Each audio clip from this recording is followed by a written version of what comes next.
Quel est l'opéra le plus approprié à voir en tenue complète entre Washington et Pékin?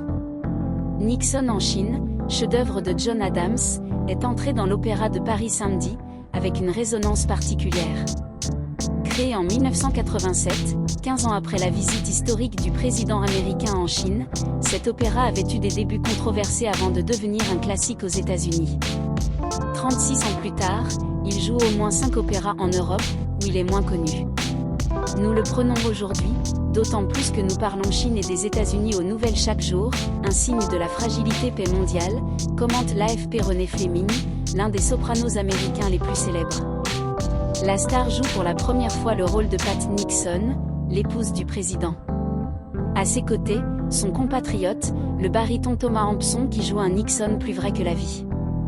La métaphore ping-pong, dans Progénéral lundi, qui a coïncidé avec le jour de la visite du président chinois Xi Jinping à Moscou, livret d'Alice Goodman a étrangement résonné avec les nouvelles. Votre main tendue, les signaux réalisés par la Russie, tout cela semble ambigu, chante le caractère de Wanlé à l'adresse de Nixon qui appelle la paix.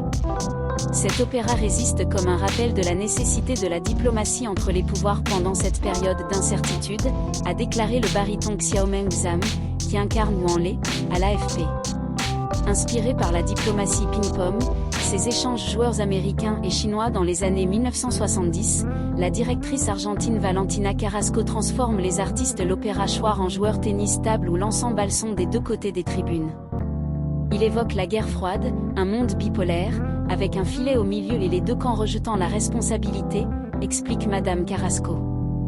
Plus 30 ans après la première mise en scène de Peter Sellars, nous pouvons nous permettre de faire une mise en scène moins littérale et plus symbolique, ajoute-t-elle.